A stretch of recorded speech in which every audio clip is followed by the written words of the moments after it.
Have you ever felt like the room got a little quieter when you entered? Or maybe you noticed the grandkids stopped calling as often, or friends seemed a bit more distant. You wonder what changed, because you feel like the same person you've always been.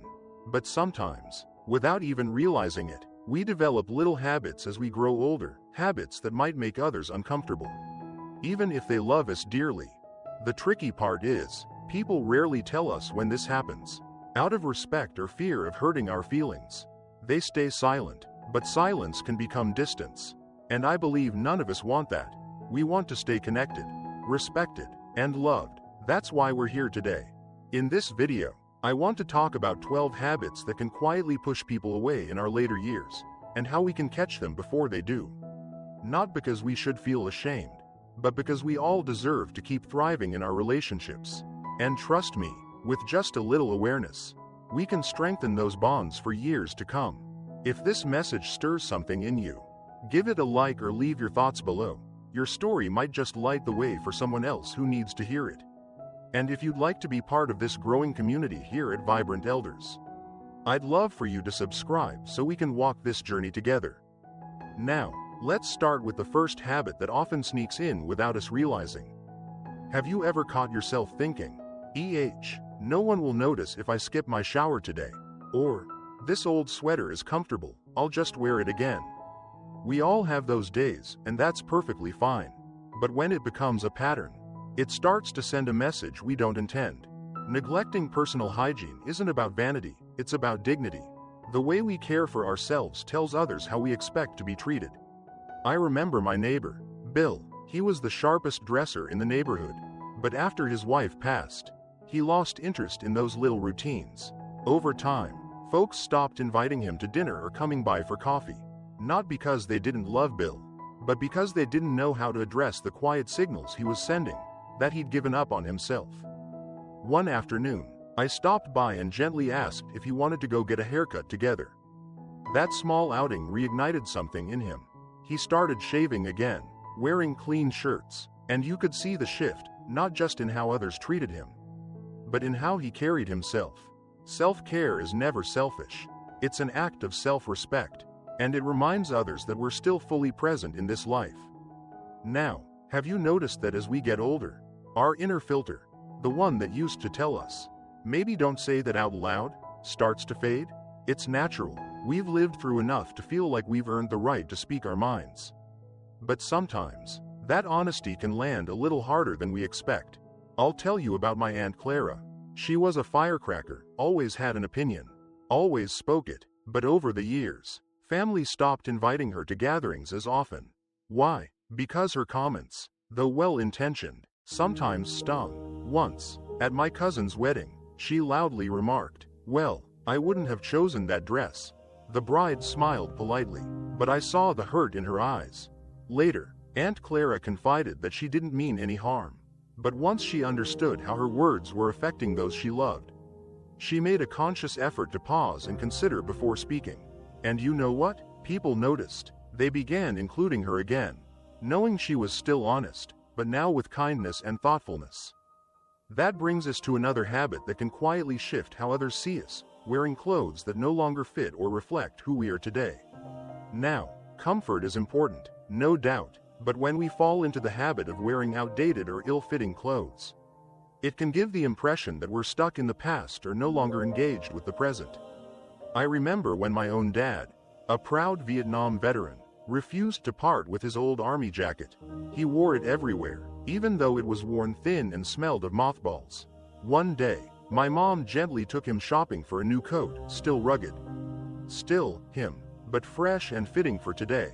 The difference in how people responded to him was remarkable. Friends complimented him, strangers smiled more, he stood a little taller. Updating your wardrobe doesn't mean chasing trends or trying to look young. It means honoring the version of yourself you are now, vibrant, evolving, and worthy of respect. A well-fitting shirt, a pair of polished shoes, these little details quietly tell the world, I still care about myself, and I still care about showing up for you. Speaking of showing up, one habit that often creeps in, especially when we feel a little lonely, is dominating conversations. We have so many stories, So much wisdom, it's natural to want to share. But if we aren't mindful, we might find ourselves steering every chat back to ourselves. I've seen this happen with my Uncle Robert. Family dinners became Uncle Robert monologues. Gradually, folks stopped engaging. One day, I pulled him aside and said, "Uncle, your stories are gold, but I think the kids would love it even more if you asked about their lives." 2. He took it to heart. The next dinner, he asked my nephew about his new job, my niece about her college classes. The conversation blossomed. Uncle Robert didn't lose his voice. Instead, he gained more listeners. People want to feel seen and heard. When we make room for their voices, our own wisdom carries even more weight. Now that we've explored how personal care, mindful speech, appearance, and listening can affect our connections, let's continue uncovering the subtle ways we might unintentionally distance ourselves, and how we can bring warmth and closeness back into every interaction. It's funny how the smallest things can shape how others feel around us. And often, these things aren't about big dramatic moments. They're about the little habits that slowly creep into our everyday lives. Have you ever found yourself shaking your head at kids these days? Maybe you've said it out loud at a family dinner or caught yourself thinking it at the grocery store. It's easy to slip into that mindset. After all, the world we grew up in feels so different from the one today.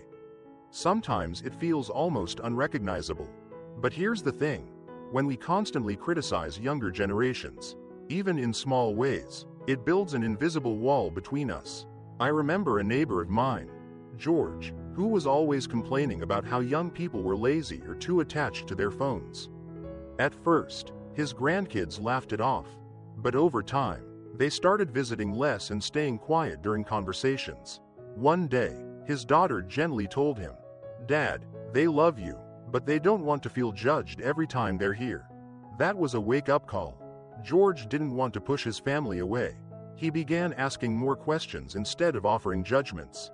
Instead of saying, "Why are you always on that phone?" he asked, "What are you watching? Show me." And suddenly, the door opened again. They laughed together over silly videos, and connection was restored. Curiosity is one of the greatest gifts we can offer at any age.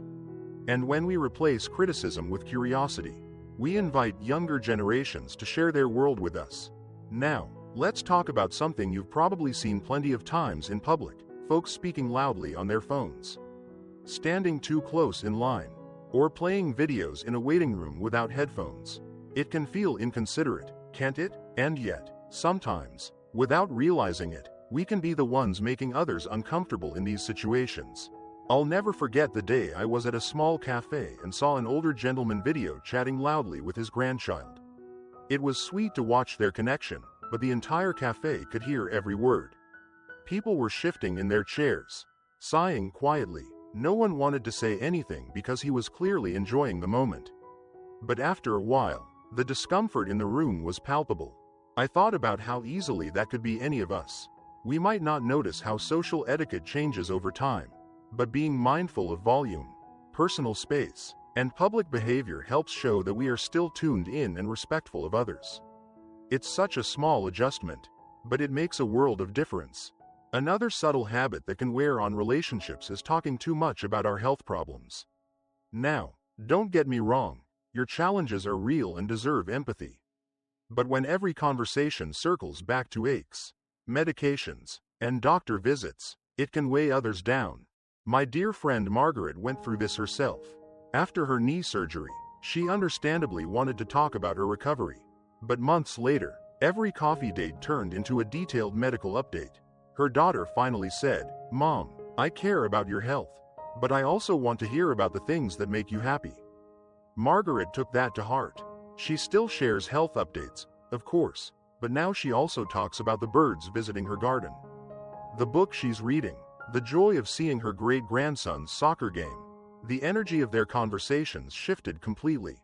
And the truth is, when we talk about life's pleasures as much as its pains, we invite others to stay connected with us, not out of obligation, but out of genuine interest. That brings me to something that can be hard to recognize in ourselves: being stubborn about outdated beliefs.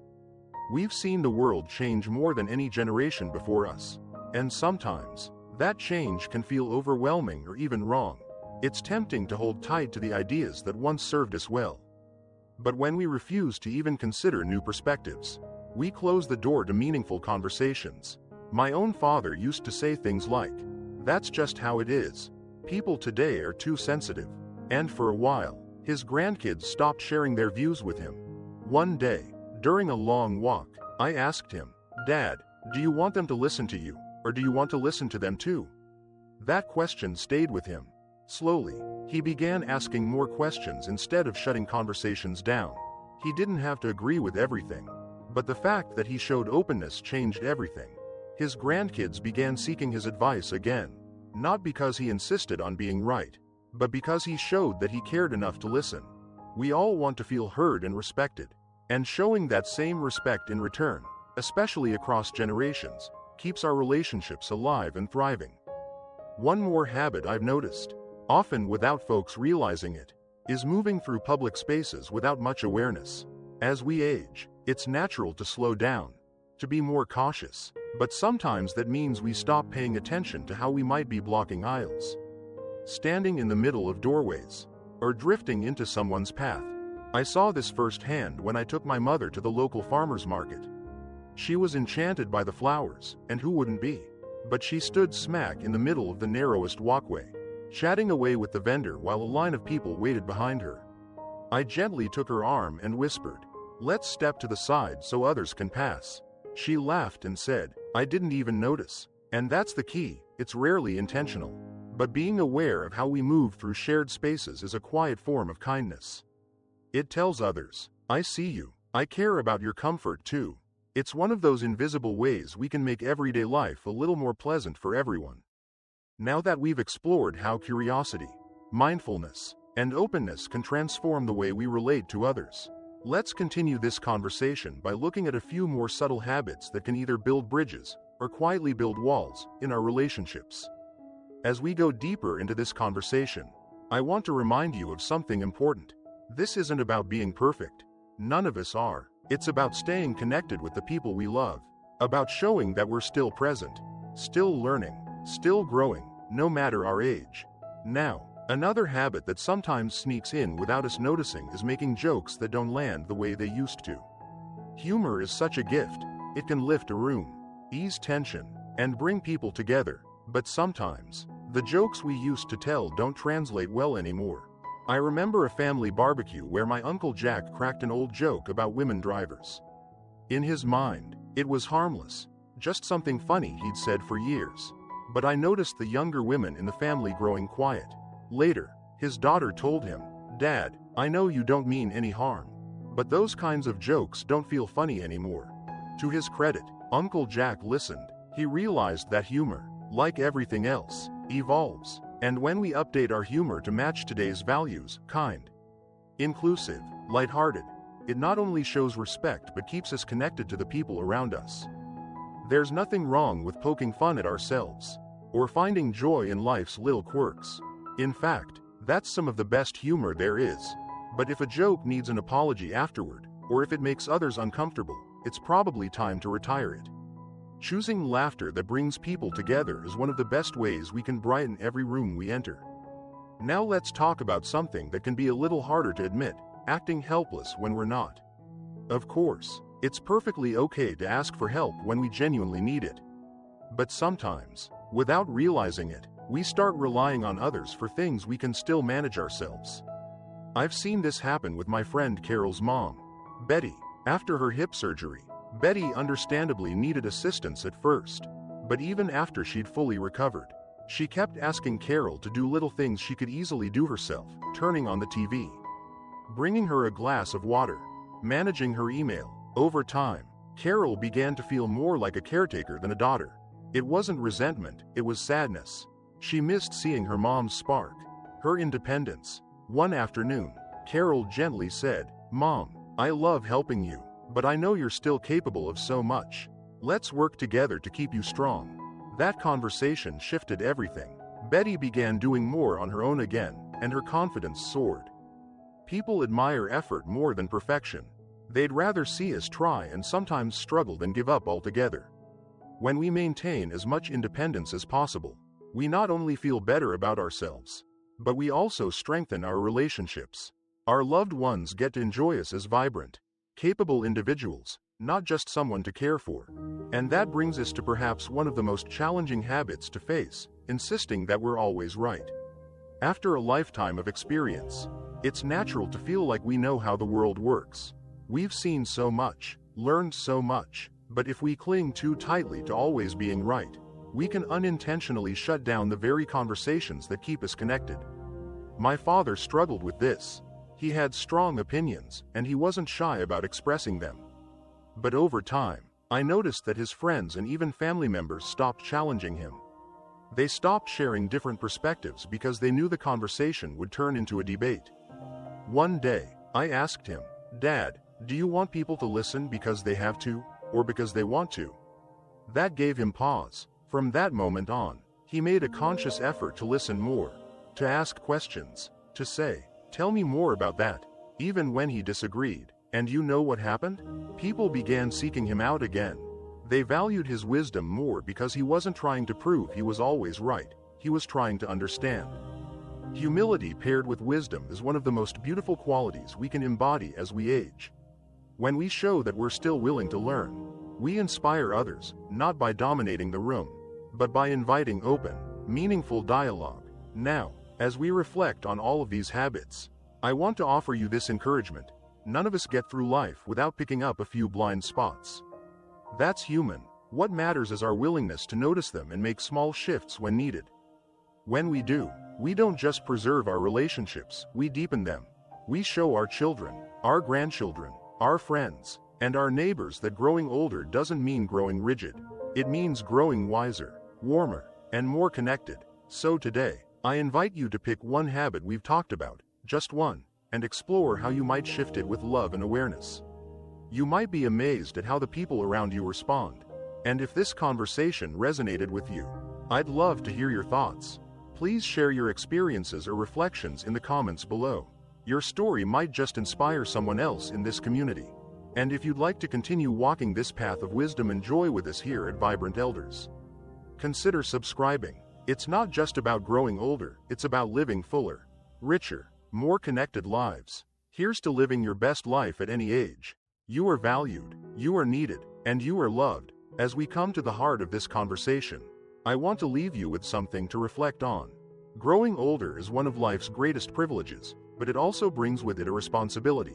The responsibility to keep learning, keep adjusting, and keep nurturing the relationships that enrich our lives. Because no matter how old we are, connection matters. One of the most beautiful lessons I've learned from the elders in my life is that we never stop having an impact on those around us. The way we carry ourselves, the words we choose, the energy we bring into a room, it all matters. And when we pay attention to the small habits that can either strengthen or strain our relationships, we show the people in our lives that they still matter to us. 2. I'll share a story about my friend Louise. Louise was in her mid-80s and one of the warmest souls you could meet.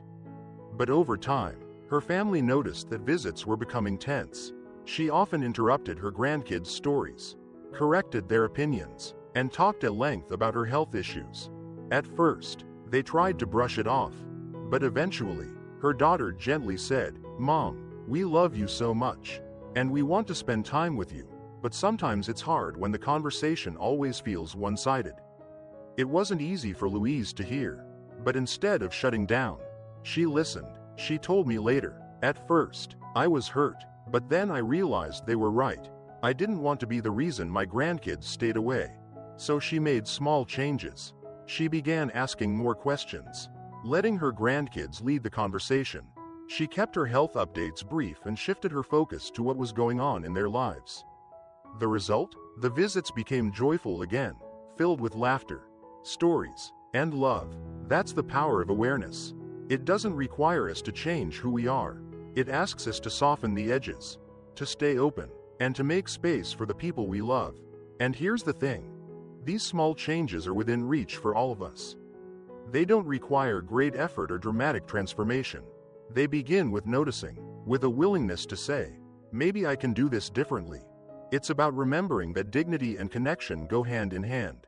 When we take care of our personal appearance, when we speak with kindness and curiosity, When we respect others' space and listen with an open heart, we create an environment where relationships can flourish. Even in our later years. I know some of you might be thinking, but shouldn't people love me just as I am? And of course they should. But love also grows when we show that we value the feelings and comfort of those around us. It's a two-way street. Think about the people you most enjoy spending time with. Chances are, they're not the ones who insist on being right, or who talk only about themselves. They're the ones who make you feel seen, heard, and respected. And when we choose to be that kind of person, regardless of our age, we invite deeper, more fulfilling connections into our lives. This is not about erasing your personality or hiding your experiences. It's about shining the very best version of yourself, the version that is compassionate, self-aware, and full of grace. And remember, it's never too late. Every conversation, every gathering, every moment with loved ones is an opportunity to bring more warmth and openness into your relationships. So as we close today, I want to invite you to take this message to heart. Reflect gently on the habits we've explored. Ask yourself, where might I soften? Where might I listen more? Where might I show just a little more care in how I move through the world? No one expects perfection. The people who love you, your children, grandchildren, friends, and neighbors, simply want to feel close to you. And the smallest shifts in how we interact can open doors that have quietly started to close. Before you go, I'd love to hear from you. What spoke to you in this video? Have you noticed any of these habits in yourself or in others? Your story matters, and sharing it in the comments might inspire someone else who's walking this same path. And if you found this conversation helpful, I'd be honored if you joined our community here at Vibrant Elders. Hit that like button, subscribe, and ring the bell if you haven't already, not as a favor to me, but as a gift to yourself. Because here, we're all learning and growing together. Here's to living your best life at any age, to staying curious, kind, and connected, to being the light in your family and your community, not by being perfect, but by being present. You are valued, you are loved, and your story is still unfolding. Thank you for spending this time with me. Until next time, be well and keep shining.